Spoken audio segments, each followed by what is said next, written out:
Salut, c'est Pascal, j'espère que tu vas bien. Aujourd'hui, je vais te faire un petit coup de gueule autour du Black Friday, de l'arrivée de Noël, et je pense que ce coup de gueule est complètement fondamental parce que là, je vois de plus en plus d'erreurs. Alors là, voilà, vous avez été nombreux à aimer cette vidéo là où je propose un code, où je différencie l'affichage mobile et le desktop. C'est vrai qu'en proposant ce code, je rappelle mon offre de mon audit qui est celle-ci, c'est-à-dire voilà, au moment où vous comptez lancer vos pubs, et ben avant vous me faites un petit signe, vous me demandez un audit gratuit et je regarde un petit peu tout sur votre shop. Donc c'est-à-dire à la fois le concept e-commerce, donc c'est-à-dire tout ce qui concerne donc le sourcing que vous avez choisi, votre branding, votre bien sûr votre choix de web design, etc., etc. Je balaye de plus en plus de choses. C'est vrai qu'au tout début, j'annonçais que mes audits prenaient entre 15 et 20 minutes, mais maintenant, j'ai tellement besoin de passer du temps sur des bases qui ne sont pas du tout stables. Voilà, tout ce qui est voilà, les choses de débutants, les choses fondamentales, c'est pas du tout stable. Du coup, j'y passe tellement de temps. Maintenant, là, j'ai réalisé que mes 5-6 dernières audits ont systématiquement dépassé 30 minutes. Donc du coup là déjà je vous invite quand même à faire un audit, voilà, si vous êtes dans ce cas-là, parce que déjà là on atteint vraiment l'équivalent d'un consulting e-commerce, d'un coaching de 30 minutes que normalement je facture 47 euros. Donc là on est quand même sur quelque chose qui a une très très bonne valeur. Et voilà, là je mets vraiment la patate, je vous donne le maximum d'infos. Et c'est vrai que là c'est ce que j'ai dit à la majorité des personnes que j'ai vues. Là, avec cette vidéo de 35 minutes, vous avez vraiment du taf pendant un mois minimum si vous y travaillez vraiment sérieusement, etc. Et sinon, c'est même plus. Enfin, vraiment, en tout cas, allez au bout des choses avec les actions que je vous donne dans cet audit. Vous faites appel à une prestation web design, même si la prestation web design ne traite, ne remplira pas toutes les choses dont je vous parle pendant l'audit. Il y a des choses qui sont à faire par vous-même, bien évidemment. Mais en tout cas, voilà, il y a vraiment énormément de choses. Et du coup, voilà, donc là, j'ai pas mal de demandes d'audit la semaine dernière, j'en ai eu vraiment énormément. Comme je vous l'ai dit, elles ont toutes fait 35 minutes et je vois énormément d'erreurs. Et là, je me dis, mais en fait, les personnes ne vont pas au bout des choses.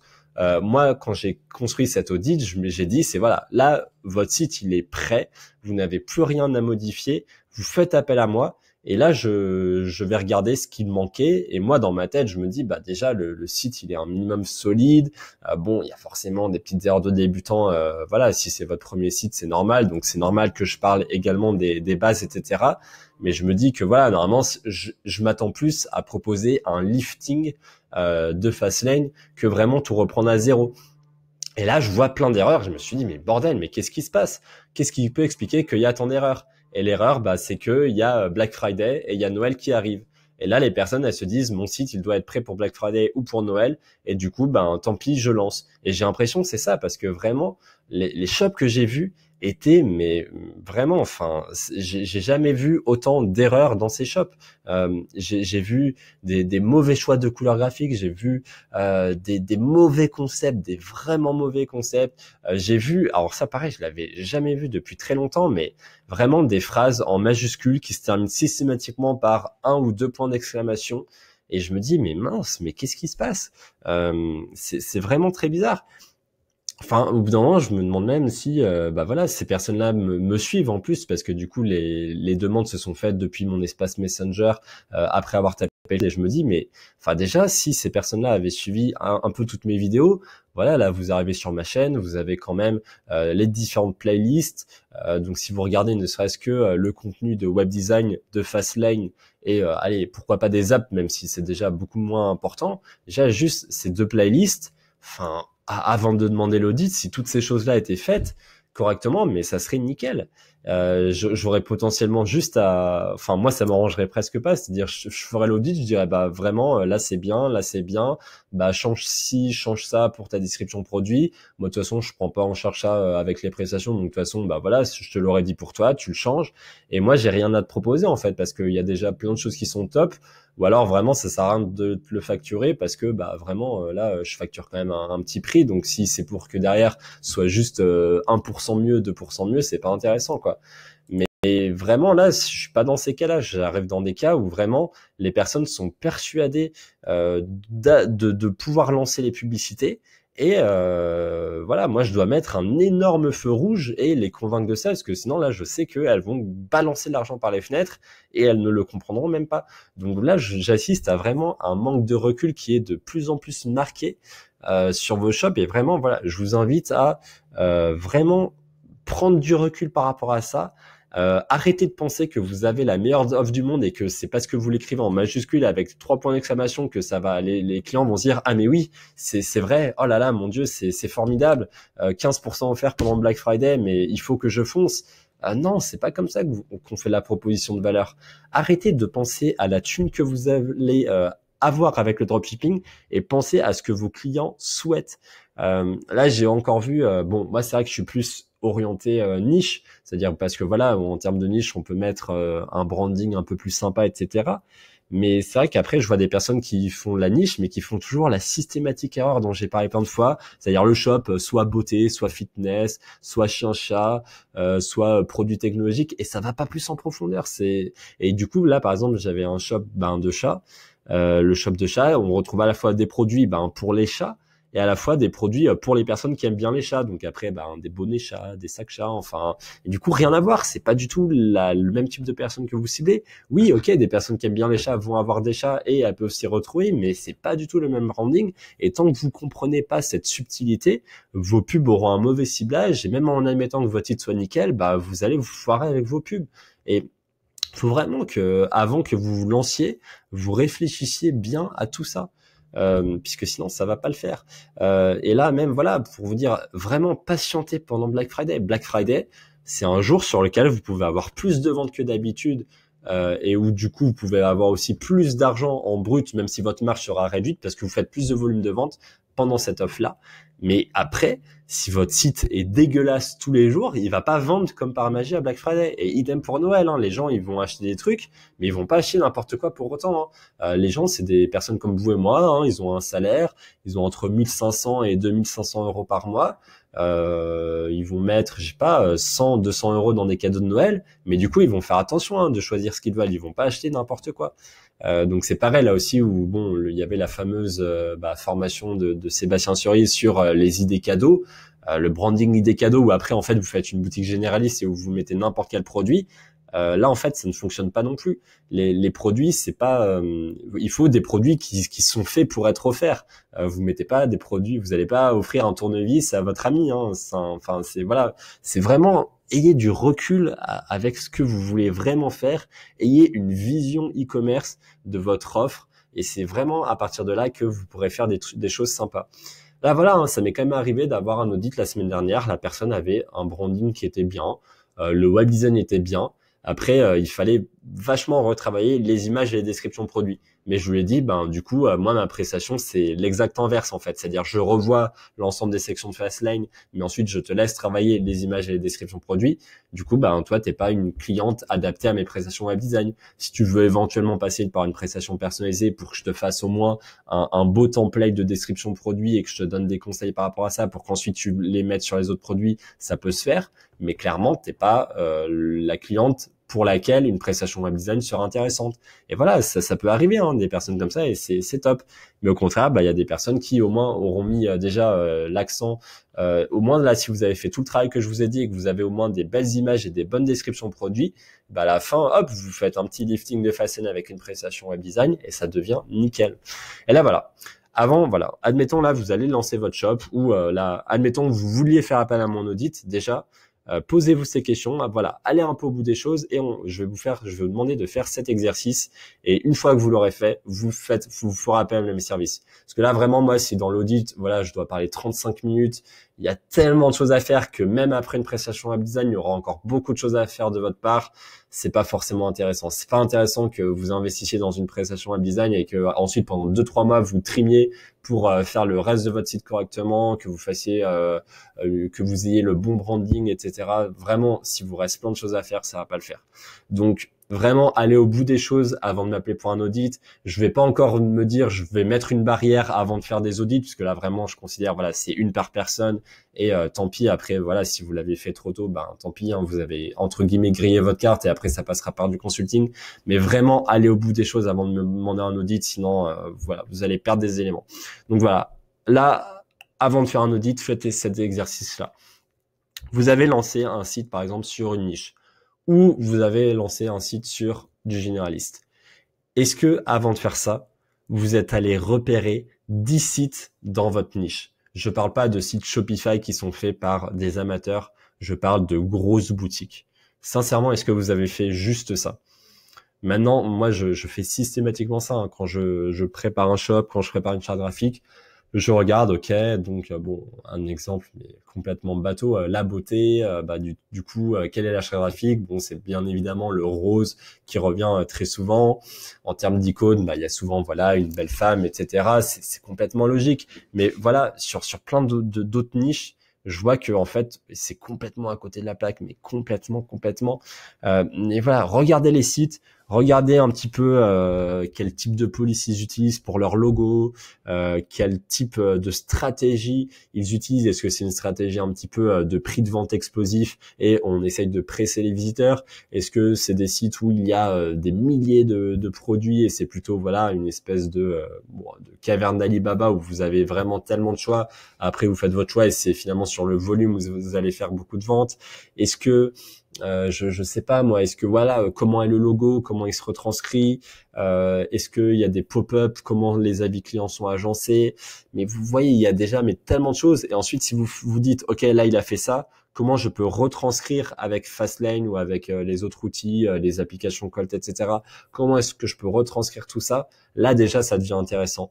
Et commencez pas voilà à partir dans des demandes où là je vois le groupe, des fois je vois plein de gens qui me demandent ok, j'aimerais faire ci, j'aimerais savoir comment faire. Systématiquement, en fait, c'est du code parce que c'est une demande qui est complètement au-delà des possibilités de Shopify. Et du coup, la personne dit ah bah oui, mais du coup, je sais pas coder. Ah bah oui, du coup, voilà, on va pas aller très loin, quoi. Donc voilà, juste rester cohérent avec les possibilités de Shopify, mais essayez d'être malin et de retranscrire correctement avec ce que vous pouvez faire en termes de branding, de construction de site web, de choses qui seraient déjà intéressantes. Et aussi voilà, soyez e-commerçant avant tout. Au pire, si vous pouvez pas devenir bon en web design, mes offres seront toujours là, il n'y a pas de problème. Mais au moins là voilà, j'ai des clients qui sont très très bons e-commerçants, ils ont des belles offres.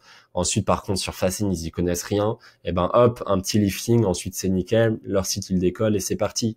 Mais si voilà, vous avez vraiment si vous avez rien pour vous en fait, ça va pas le faire tout simplement. Si vous êtes un étudiant, vous êtes chaud en budget, c'est-à-dire vous avez même pas prévu les 1000-2000 € de côté, si vous avez en plus pas de temps pour passer du temps sur votre shop, si vous n'arrivez pas à apprendre à apprendre, voilà, apprendre à apprendre, j'en ai parlé tellement de fois, mais voilà, là déjà j'ai trié un petit peu suivant le besoin. J'ai l'impression que voilà, la majorité des personnes là qui la semaine dernière m'ont fait une demande d'audit, elles avaient pas regardé ces vidéos-là, parce que je parle par exemple plein de fois de stratégie d'achat, des réglages que je fais, et je vois toujours les réglages de base de Fastlane. C'est très dommage parce que pourtant ce simple réglage, des fois il y a des simples réglages, ça permet déjà d'augmenter le taux de conversion, et je ne les vois pas ces réglages. C'est vraiment très dommage. Même sur le groupe Facebook, je vois plein de gens qui reposent les mêmes questions. Je me demande, mais est-ce que vous avez juste recherché sur Google en 2 secondes avec des mots-clés pertinents en fait, ou juste chercher sur le groupe Facebook, la question va ressortir directement.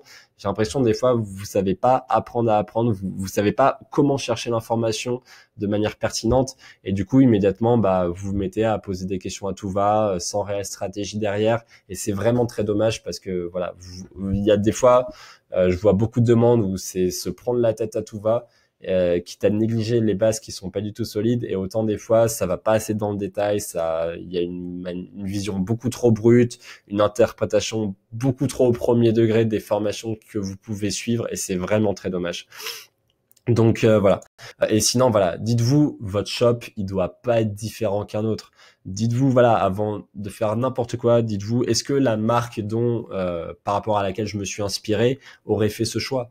Là voilà, si vous êtes inspiré là des 10 sites, regardez les sites les meilleurs parmi lesquels vous voulez vous inspirer, regardez comment ils font.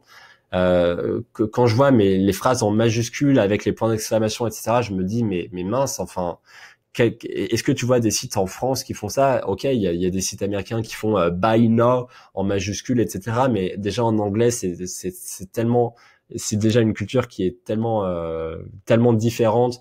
Le marketing peut être beaucoup plus agressif parce que l'anglais est une langue concise. Vous pouvez pas tout simplement traduire comme ça en français, c'est complètement différent.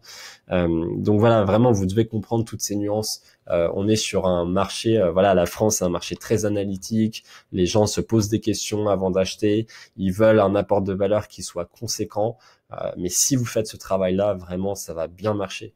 Et vraiment, voilà, comprenez vos ressources. Voilà, par exemple, avant de me demander l'audit, c'est vrai que je le demande systématiquement à chaque fois, mais partagez-moi vos ressources. Dites-moi, là, voilà, je suis plutôt quelqu'un qui a beaucoup de temps, mais pas beaucoup d'argent. Dans ce cas, bah, je vous dis, bah, regardez le contenu gratuit, ou alors, bah, déjà, voilà, faites appel à un audit. Vous aurez toujours ce contenu en plus, mais une fois, faites déjà toutes les étapes en amont pour que ce soit vraiment personnalisé pour vous. Et que je rabâche pas des contenus que j'ai déjà expliqués dans mes vidéos. Enfin voilà, faites plein de choses comme ça. Dites-moi vraiment ce que vous avez besoin. Dites-moi l'historique de votre boutique, depuis combien de temps vous y êtes, quel est votre train de progression actuel, qu'est-ce qui vous manque. Ayez voilà vraiment une conscience de tout ça, de ce que vous avez besoin, de ce que vous avez déjà fait, à quelle allure vous progressez. Si vous savez à quel rythme vous progressez, bah déjà ça va le faire. Vous aurez vraiment une vision réaliste et honnête de vos forces comme de vos faiblesses. Et après, il y a tout qui va se dérouler correctement. Mais en tout cas, voilà, vous voyez, des fois, je vous donne des conseils tout bêtes, hein, web design. Vraiment, je vous assure que si vous alliez au bout des choses sur ces quelques vidéos que je vous ai montrées, mais vous pourriez vraiment vous passer d'une prestation web design. Et pourtant, bah, c'est dommage, malheureusement, il y a plein de gens qui font pas cet effort-là et qui font vraiment des monstruosités de sites et qui pensent que le pire, c'est qu'elles pensent que ces sites-là sont viables et c'est vraiment dommage. Donc voilà, vraiment suivez un minimum les vidéos. Puisque voilà, moi je vous dis pas systématiquement partez par une prestation web design. Je comprends que vous êtes un peu, j'étais comme vous au final au début. Hein, je me suis lancé, j'avais pas forcément des moyens illimités. Donc si vous êtes un entrepreneur aguerri, vous avez plusieurs moyens de revenus. Clairement, ne passez pas 6 mois, 1 an à apprendre le web design, passez par une prestation et ne vous posez même pas de questions. Mais si vous êtes un débutant déjà, mais rien qu'avec ces petits conseils là, mais vous pouvez faire tellement de choses. Enfin, vous vous en rendez même pas compte, je pense. Je pense déjà, mais voilà, j'ai pas fait beaucoup de vidéos, mais déjà vous pourriez voir à quel point les points se connectent dans votre esprit et comment là vous avez déjà toute une palette d'outils à faire. Donc voilà, vraiment faites l'effort de regarder les vidéos et pas juste de les regarder, mais d'aller au bout des choses. Je vois des fois, il y a des commentaires qui me disent merci, super vidéo, c'est top, mais je vois aussi très peu de questions. Donc j'imagine que tout est clair, mais après quand je vois les audits, je me dis ben mince, en fait pas du tout. Donc voilà, moi je suis prêt à répondre aux questions. S'il y a un point dans ces vidéos qui vous bloque, que vous n'avez pas compris, ben n'hésitez pas à demander. Hein. Moi je suis disponible sur YouTube aussi, hein. Je peux répondre à des questions. Vraiment, je suis prêt à faire les choses. Mais vraiment, aller au bout des choses. Voilà, je crois que vous avez compris, voilà, le coup de gueule un peu de ce jour-là. En tout cas, ne vous pressez pas parce que c'est Black Friday ou parce que c'est Noël. Si votre site n'est pas prêt, ben tant pis, il est pas prêt. Rendez-vous l'année prochaine. Si vous avez investi dans une grosse formation, de toute façon, c'est que vous avez une vision long terme. Donc, cherchez pas à avoir des résultats au bout de 2 mois.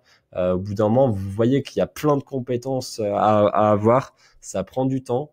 Donc voilà, vous pouvez pas tout savoir, c'est complètement normal. Je pense qu'il y a quand même également voilà une responsabilité personnelle à avoir par rapport à savoir rechercher l'information, à savoir gérer son temps, etc. Mais bah voilà, tout simplement, si vous n'êtes pas prêt pour Black Friday et pour Noël, ben c'est pas grave, tout simplement. Faites votre stratégie tranquillement, apprenez les pubs Facebook tranquillement, allez vraiment au bout des choses. Le site doit être aux petits oignons, les pubs doivent être aux petits oignons. Une fois que tout ça marchera bien, et ben votre site il vendra. Bien sûr, après voilà, le sourcing, faites pas l'impasse dessus. Je vois beaucoup trop de personnes qui se lancent trop vite et qui du coup ne font même pas les bases. Et ça, ben une prestation web design ne peut bien entendu pas relancer ça. Ne vous lancez pas non plus dans des monoproduits dès le départ, parce que le monoproduit, ça demande de l'expérience, de tous ces points que je vous ai dit, et on pardonne aucune erreur à un site monoproduit. Donc voilà, si au début vous devez faire un petit peu de généraliste ou de site de niche avec des produits inutiles parce que vous avez mal sourcé, ben tant pis, passez par là. Mais vraiment, si un site monoproduit vous êtes trompé sur le sourcing, bah vous devez juste tout reprendre, et là ça va être vraiment relou pour vous, quoi. Donc voilà. En tout cas, voilà, j'espère que tous ces conseils vous saurez les retenir. que voilà, là ça peut paraître évident, mais il y a plein de choses là, je vous l'ai dit, vous vous dites bah oui, bah oui, bah oui, mais ensuite je vous assure que quand je fais les audits, je vois systématiquement ces erreurs là. Donc vraiment notez ces erreurs avant de faire un audit. Dites-vous, est-ce que j'ai fait cette erreur? Et voilà, changez le maximum de choses avant que j'ai fait l'audit. Ça vous mâchera le travail. Je pourrais aller beaucoup plus en détail sur des choses intéressantes. Mais si forcément dans l'audit, je dois parler de base et qu'après, bah, ça me prend déjà 20 minutes, bah, après, voilà, je fais quand même l'effort d'aller jusqu'à 35 minutes, mais au bout d'un moment, je pourrais pas parler pendant 1 heure, quoi. Donc, voilà. C'était le message du jour. En tout cas, voilà. N'hésitez pas à vous abonner à la chaîne pour pas manquer les contenus. Regardez vraiment tout. C'est vraiment, enfin voilà, j'ai fait le maximum pour aller au bout des choses. Il y a vraiment du contenu où c'est des tutoriels, ça pourrait être des modules de formation. Voilà, il y a vraiment des vidéos, elles font 25 minutes, etc. Je vous montre tout en HTML, CSS. Voilà, sauf si vous avez vraiment une question très spécifique, je vois même pas ce que je peux faire de plus à ce sujet-là. Donc voilà, n'hésitez pas vraiment à poser des questions. Voilà, je vous souhaite voilà un bon travail sur votre shop, de belles périodes de vente pour Black Friday et Noël, mais ne précipitez rien si vous n'êtes pas prêt. Et je vous dis à la semaine prochaine. Salut!